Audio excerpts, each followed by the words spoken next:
नमस्कार दोस्तों, मैं हूं अलका पांडे। आपकी पाठशाला में आपका स्वागत है। आइए शुरू करते हैं 3 मई का करंट अफेयर।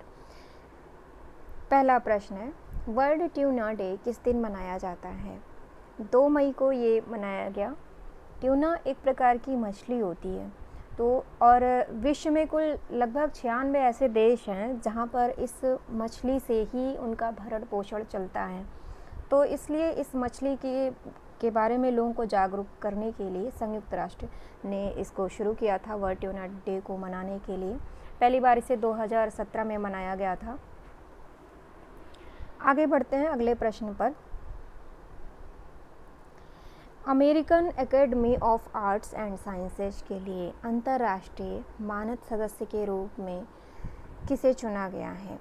ये चुना गया है शोभना नरसिम्हन जी को। ये अभी प्रेजेंट में Jawaharlal Nehru centre for advanced scientific research यानी कि JNCASR, यहाँ पर ये सैद्धांतिक विज्ञान इकाई की प्रोफेसर हैं। शोभना नरसिम्हन जिसलिए इनको इस अंतर्राष्ट्रीय मानद सदस्य के रूप में रखा गया है, उनका काम बहुत अच्छा है। नैनो मटेरियल पर जो नैनो मटेरियल है उसके लिए इन्होंने लॉजिकल डिज़ाइन के लिए बहुत ही महत्वपूर्ण काम किया है। और ये जो इनको पुरस्कार मिला, ये पुरस्कार पहले चार्ल्स डार्विन को भी मिल चुका है, अल्बर्ट आइंस्टीन को मिल चुका है, नेल्सन मंडेला को मिल चुका है। और नियुक्ति की बात हो रही है तो अभी 2 दिन पहले ही शिखा शर्मा को गूगल पे इंडिया का सलाहकार बनाया गया था। आगे बढ़ते हैं अगले प्रश्न पर। निम्नलिखित में से कौन सा एप्लीकेशन CSIR-CRRI के द्वारा बनाया गया है? ये बनाया गया है किसान सभा। CSIR यानी कि council of scientific and industrial research, और ये जो CRRI है ये CSIR के अंतर्गत संचालित होता है। CRRI यानी कि सेंट्रल रोड रिसर्च इंस्टीट्यूट। तो ये जो किसान सभा बनाया गया है एप्लीकेशन, कोविड-19 के कारण जो दूर दराज एरिया में लोग रह रहे हैं उनका जो सामान है, सामान के आवागमन प्रणाली से किसानों को जोड़ने के लिए शुरू किया गया है और किसानों को सर्वोत्तम संभव कीमत पर उनकी जो उपज होगी उसका समय और वितरण प्रदान करने में मदद मिलेगी। जो बीच में हस्तक्षेप होता था उससे बचा जाएगा इस किसान सभा एप्लीकेशन के माध्यम से। पास की जो मंडी होगी उसकी उपज मूल्य की तुलना करके सस्ती कीमत पर माल परिवहन की बुकिंग करके फसल को बाज़ार तक पहुंचाएगा। ये एप्लीकेशन के माध्यम से पहुंचाना होगा और इससे क्या होगा, बहुत ही ज़्यादा लाभ मिलेगा क्योंकि बीच का जो हस्तक्षेप होता था वो पूरी तरह से ख़त्म हो जाएगा। सेंडर और रिसीवर के बीच में ही काम हो जाएगा फिर। और केंद्रीय कृषि और किसान कल्याण मंत्री हैं नरेंद्र सिंह तोमर। आगे बढ़ते हैं। प्रोफेसर BB लाल इंडिया रीडिस्कवर्ड नामक एक ई-बुक विमोचन किसने किया है? प्रहलाद सिंह जी ने किया है। और ये जो बुक है BB लाल पर आधारित है। इनकी 100वीं वर्षगांठ थी। ये पुराने बहुत ही महान पुरातत्वविद हैं, आर्कियोलॉजिस्ट हैं। इनकी 100वीं वर्षगांठ पर इसे लॉन्च की गई है। और प्रोफेसर BB लाल का जन्म 2 मई 1921 में हुआ था, 1921 में हुआ था, झांसी उत्तर प्रदेश में। Professor BB Lal archaeological survey of India यानी कि ASI के डायरेक्टर जनरल थे 1968 से 1972 के बीच में। Indian institute of advanced studies Shimla में ये डायरेक्टर थे। यूनेस्को कमिटीज़ में उनकी विभिन्न इकाई में इनका काफ़ी योगदान रहा है प्रोफेसर BB लाल का। तो इनकी 100वीं वर्षगांठ पर इस बुक को लॉन्च किया गया है प्रहलाद सिंह जी द्वारा। आगे बढ़ते हैं। सूक्ष्म लघु एवं मध्यम उद्यम मंत्रालय MSME का सचिव निम्नलिखित में से किसको बनाया गया है? ये हैं अरविंद कुमार शर्मा, इनको बनाया गया है, पहला ऑप्शन है। और भी सचिव हैं, बाकी जो गिरधर अरमाने हैं इनको सड़क परिवहन और राजमार्ग मंत्रालय का सचिव बनाया गया।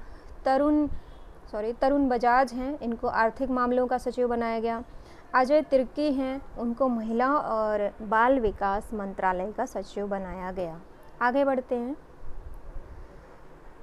कोविड-19 को ख़त्म करने के लिए एक माइक्रोवेव स्टेरिलाइज़र बनाया गया है, इसका नाम क्या है? इसका नाम है अतुल्य। बी ऑप्शन है।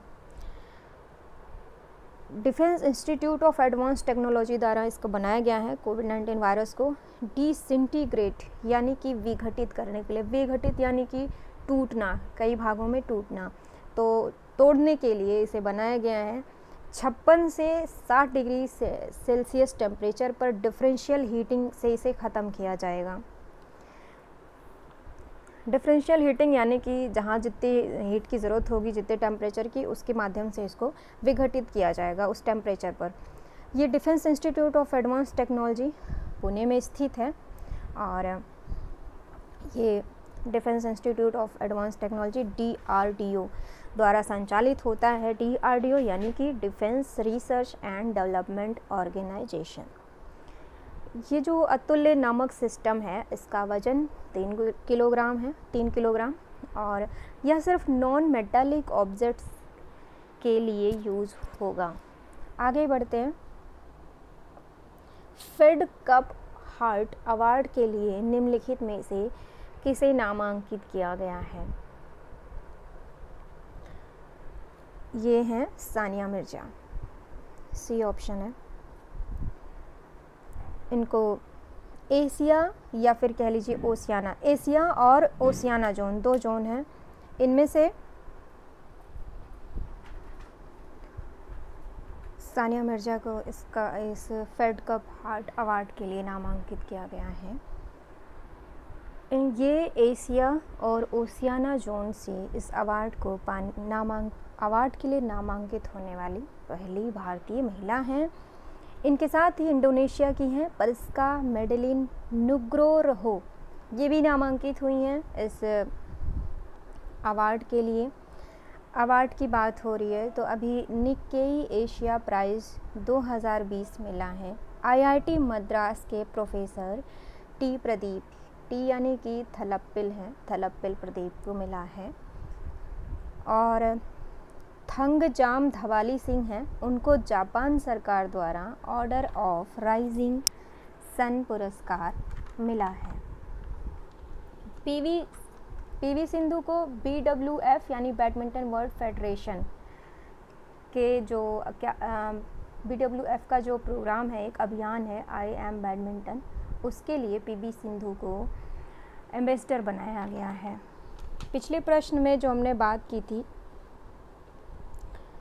अतुल्य की, तो इसके साथ एक यश है, ये भी एक कार्यक्रम चलाया गया है department of science and technology, विज्ञान और प्रौद्योगिकी विभाग यानी DST। इनके तहत एक national council for science and technology communication ने एक कोविड-19 पर एक स्वास्थ्य एवं जोखिम संचार कार्यक्रम है यश, पहला वाला। तो यश नामक एक कार्यक्रम की शुरुआत की है। यश का पूरा नाम है year of awareness on science and health. तो ये जानकारी रह गई थी, याद आया तो मैंने बता दिया आपको। आगे बढ़ते हैं। डिजिटल IR थर्मामीटर का आविष्कार निम्नलिखित में से किसके द्वारा किया गया है? ये किया गया है CSIR NCL, बी वाला ऑप्शन। ये जो NCL है ये CSIR की एक यूनिट है। प्रतीक कुलकर्णी हैं, उनके नेतृत्व में इस डिजिटल IR थर्मामीटर का आविष्कार किया गया है।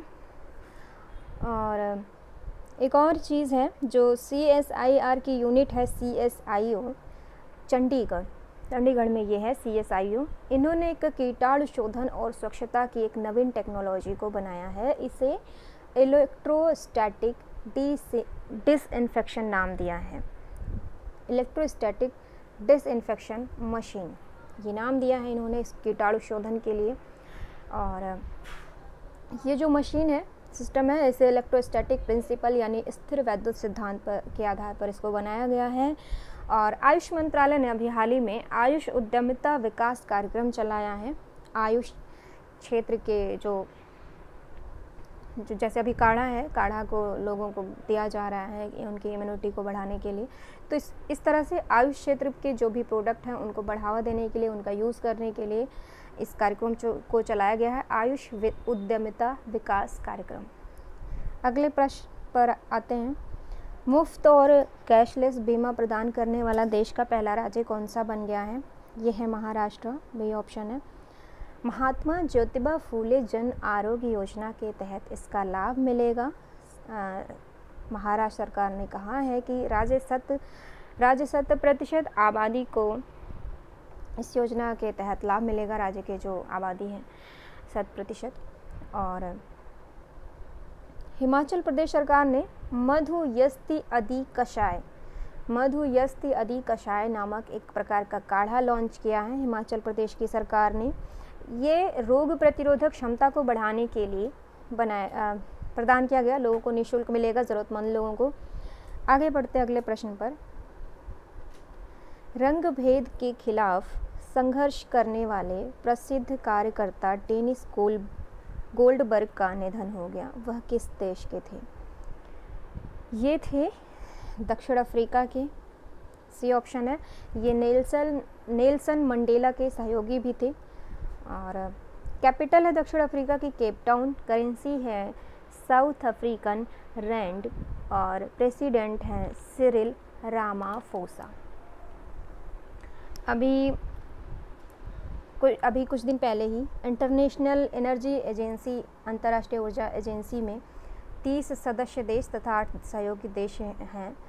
तो एक रिपोर्ट आई थी इन सभी देशों को लेकर के कि जो CO2 का उत्सर्जन है 2020 में सेकेंड वर्ल्ड वार के बाद सर्वाधिक गिरावट देखी गई। ये इंटरनेशनल एनर्जी एजेंसी की ये रिपोर्ट थी। इस रिपोर्ट का जो नाम था वो है once in a century crisis. ये इस रिपोर्ट थी, इस रिपोर्ट के अनुसार जारी की गई है। रिपोर्ट के अनुसार ऊर्जा की मांग में प्रति सप्ताह 25% तक की गिरावट हो रही है और भारत में 30% तक की गिरावट हुई है। ऊर्जा जो है वो तेल की मांग थी, कोयला की मांग थी, गैस की मांग थी, ये सारी चीज़ें थी। तो ये थे आज के करंट अफेयर। PDF इसकी आपको कल ही मिल गई थी, टेलीग्राम में मैंने डाल दी है इसकी PDF सुबह में ही कल। और टेलीग्राम का लिंक आपको इस वीडियो के डिस्क्रिप्शन में मिल जाएगा। आपका बहुत बहुत धन्यवाद। नमस्कार।